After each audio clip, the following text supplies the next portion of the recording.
are recording. Howdy, y'all. Welcome back to Boomtown. This is podcast where we highlight entrepreneurs, community members, activists, politicians, anyone with a voice, anyone who has something interesting to say in and around Oklahoma City. And my, oh my, do I have someone who is essentially all of those things and has a lot of very interesting things to say.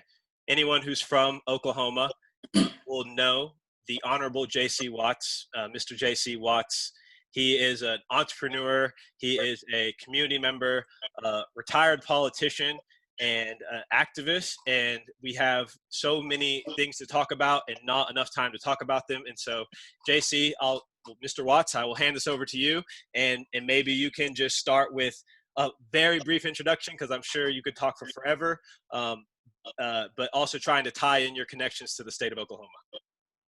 Well, Eduardo, thank you for having me on, and that chance meeting that we had at our gymnasium, working out, led to this, and I appreciate your persistence and getting me on to talk about all that's going on today. It's many things are going on, but I'm a native Oklahoman, born in 1957 in Eufaula, Oklahoma. It's a little small rural community of about 2,000 people when I was there, probably about 2,800 people today. Signed a letter of intent to be a student athlete with the University of Oklahoma, and fist pump for wearing that Oklahoma football sweatshirt. But signed a letter of intent with them in 1976 and graduated in 1981 with a degree in journalism, public relations. Went to Canada for 5 years and played professional football in Canada, was drafted by the New York Jets, but in 1981 you found few black quarterbacks in the National Football League, unlike today. So I went to Canada, stayed up there for 5 years, retired after the 1986 season. Went into youth ministry in 1990. I ran for office, won a statewide race, won a congressional seat in 1994, and served 8 years in Congress.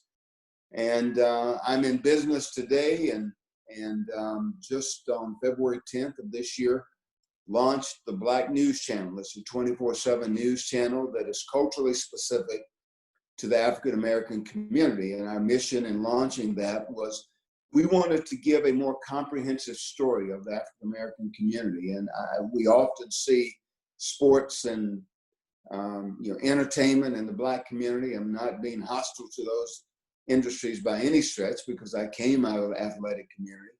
But the African American community is more than that. We're doctors and lawyers and engineers and entertainers. We're athletes. We're law enforcement. We're elected officials. We're moms. We're dads. We're a whole lot more. But you get a very mainstream media gives us a very narrow view of African Americans. And finally, Eduardo, I say to you, for every, as I've said before, every 17, 18-year-old young man that's Black, that's been carted off in handcuffs on the 10 o'clock news, that exists in our community like it does every community. However, for every young man that you see me that's in that situation, I can show you 50 18-year-old young men who are African American that get up every day trying to figure out how to make their mother proud of them. And so that story doesn't get told as much as the story that we see concerning crime. And so we've got a venue that we can do that. And we talk about wellness, we talk about culture, we talk about current affairs, we talk about the weather, we talk about a whole host of things on the Black News Channel. Well, I actually do want to just plug in and start by saying, I was able to get Mr. Watts on because we work out at the same gym, and I was persistent. I kept going up to him, and that's actually how we met. And I'm sure the only reason he agreed was because he knew that he'd have to keep running into me, and he didn't want those awkward encounters. And yes, I mentioned that in the introduction. But I do want to add something you said just there in your intro. You talked about in the mainstream media, the mainstream media tends to highlight entertainers and athletes and doesn't tend to focus as much on the entrepreneurs, the doctors, the lawyers, the engineers. And we live in this very interesting time in history. And I want you to answer sort of two questions for me. The first is, why do you think historically that's been the case in regards to the mainstream media? And then the second question is, what is the power, in your opinion, of young Black people, young Black boys and girls and people of color getting to see people of color in those positions? Well, Eduardo, if you take 10 people and you've got 7 white, you've got 2 Black, and 1 other. Most of your organizations today, now today, you can have a channel that you can speak to whatever demographic you want to speak to, women or men or Muslim or Protestant or Catholic or Black or white, but you don't have any in the demographics that make up the United States. You'd have no news sources for the Black community. And so if you look at 10 people, 7 white, 2 Black, 1 other, the news organizations these days, they say we're going to create news and try to capture 2.5 or 3 of those 7. Fox, MSNBC, CNN, their strategy is trying to capture 2.5 or 3 of those 7. Our strategy was to capture the 2 African Americans. And so we have to have programming that's specific to them. And we've seen in the numbers, it took me 15 years to get this launched, us 15 years, I didn't do it by myself. It took us 15 years to get this launched, because, you know, people would say they would put Black faces on TV, and I was one of those commentators on CNN. I was a paid analyst for CNN for about 3 years. And so they will put Black faces on to give analysis or commentary on Fox or MSNBC or CNN. However, rarely was the content culturally specific to the Black community, i.e., you never heard anybody talking about sickle cell. You won't hear people talking about sickle cell on CNN or Fox News. You won't hear, or MSNBC, you won't hear anybody talking about historical Black colleges and universities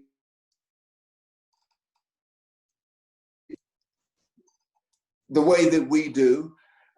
You won't hear anybody, I think, even talking about the situations that we face with police forces these days. And Eduardo, it's just a reality. My dad was a police officer. I don't say this to be hostile to police officers, but it is just a fact of life. It's a reality that the Black community over the years, they have had a much different relationship than the white community with law enforcement. And so we talk about those things. We have people come into our venue trying to give a perspective that will hopefully help all people of all colors make sense out of what's going on today. I picked up a kind of a theme amongst both things that you just talked about. The first was in the disrupting of sort of the business model of these traditional media companies, right? And how they pay people to sort of come on and be a spokesperson, if you will, an analyst. And then also this theme of a need for decentralizing of power amongst what I call justifiable violence, right? The law enforcement, people of the law. I guess what I'm trying to get at here and what I'm wanting you to speak towards is the programming of such, and also the power of social media and people's abilities to, you know, pick up this phone and actually capture like police brutality and essentially how you see technology impacting not only how information and attention is consumed, right, in the way your media company is disrupting the media and attention model, but then also how citizens are taking back power from, you know, justifiable violence. Eduardo, technology has totally changed the face of the nation. And just look at the things that's happened in the last, probably the last 4 months in the United States. And there's 2 incidents. Armand Arbery, had there not been technology, that didn't get exposed. This young man jogging and losing his life, that didn't get exposed until 2 months after it happened. Walter Scott down in South Carolina, being shot running and just, an officer just almost unloading his gun on Walter Scott.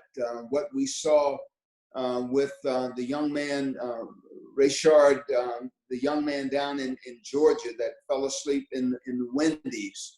We saw that on video. I think that was probably police, a body camera.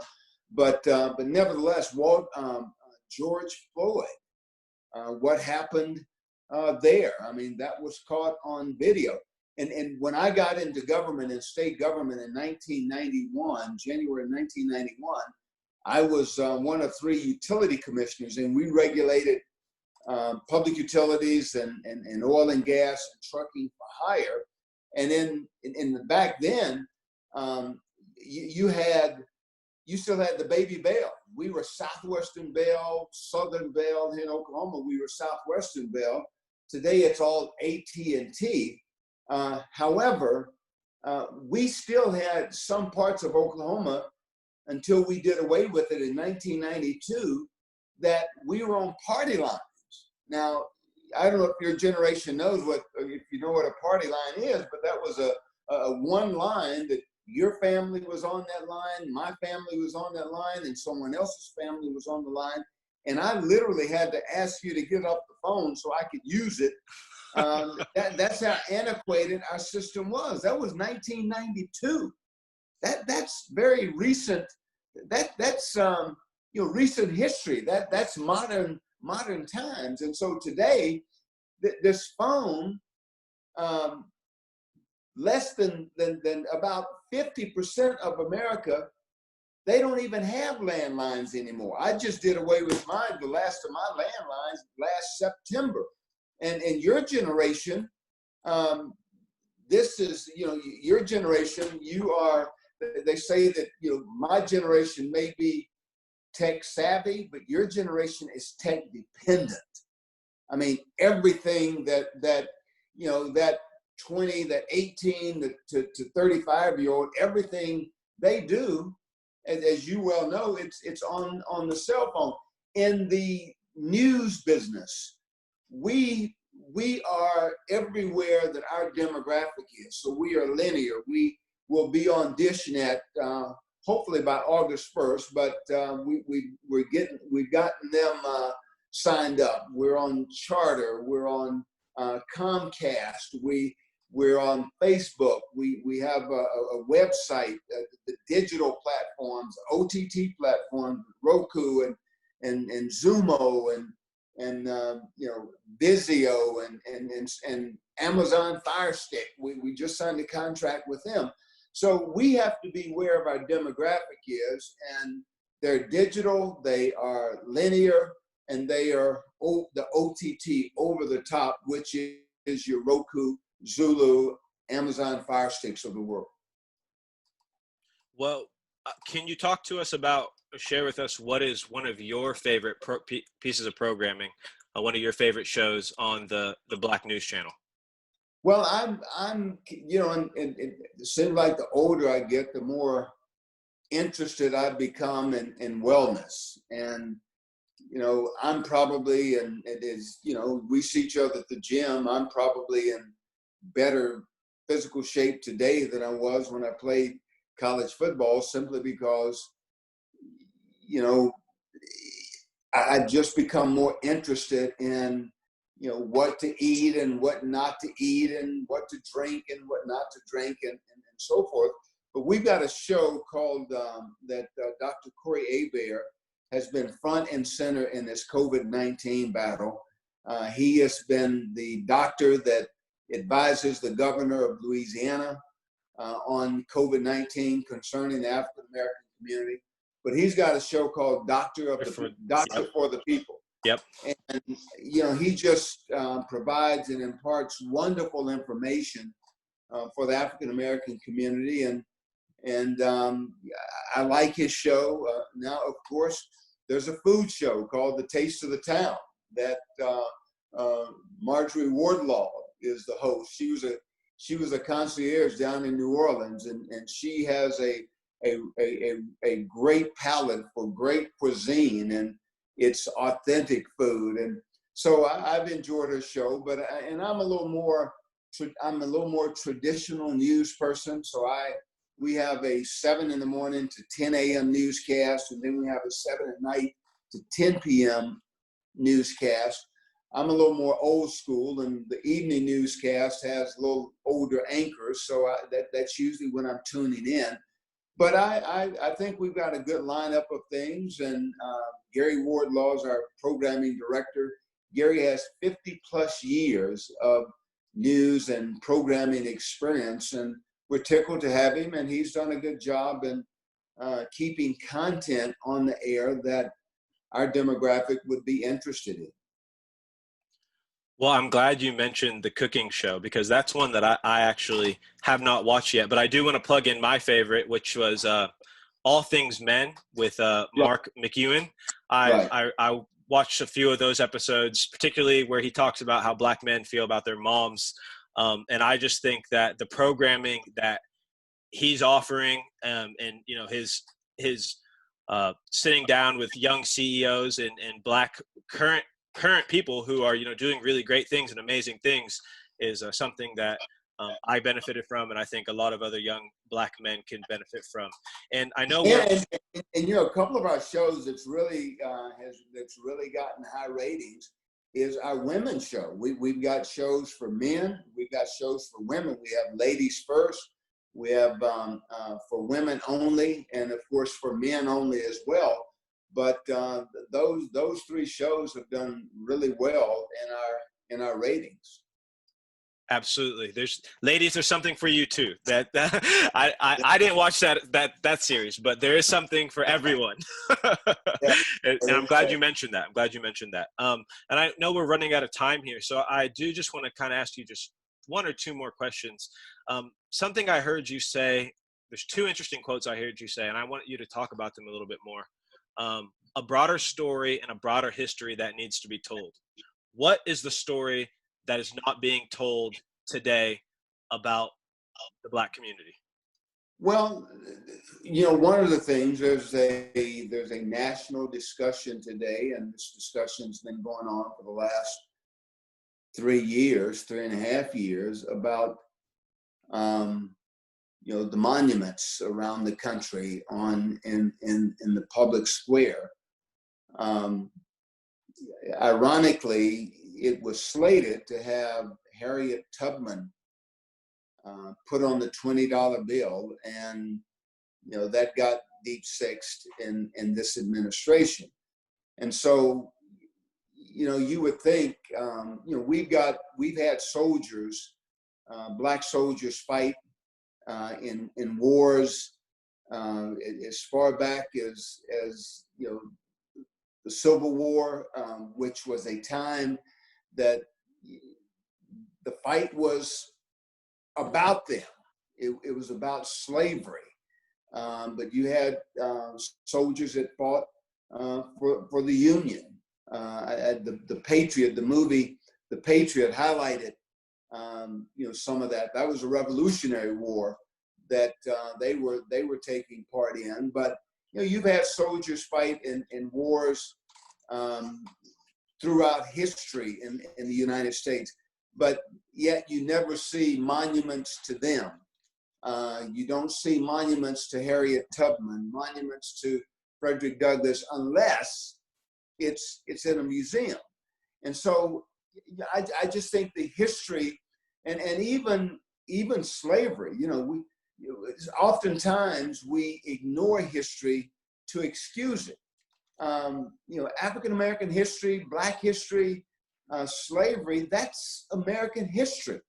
I am,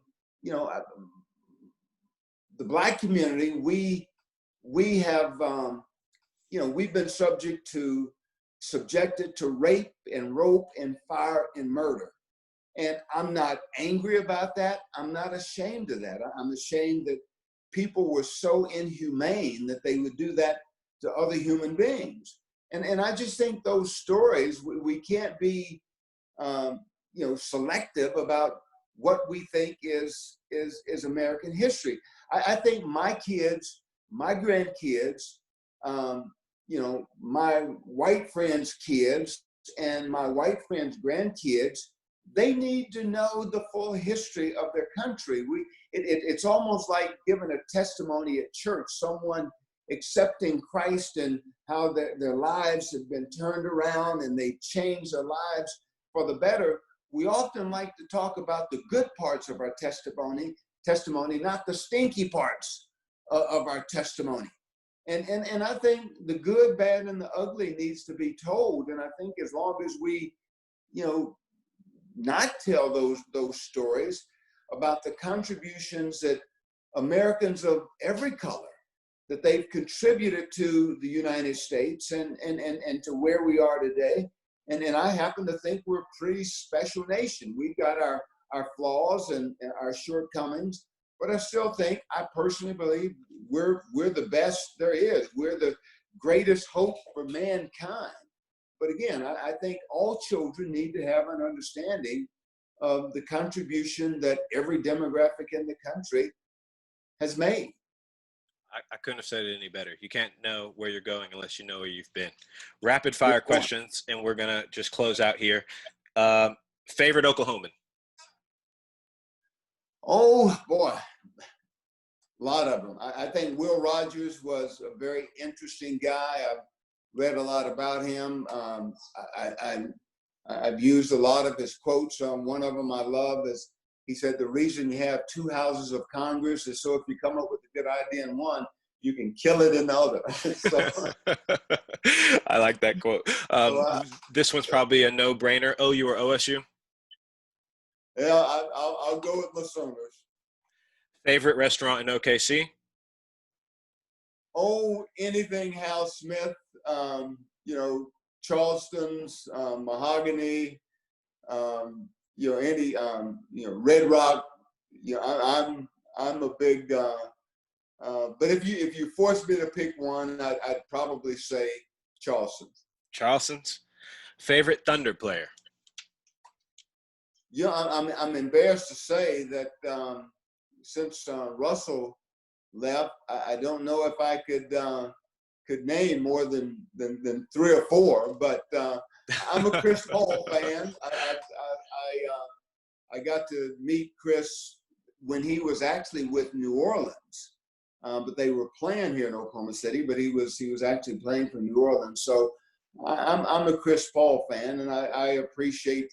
He's coming. He's got a special flavor about him. Got a special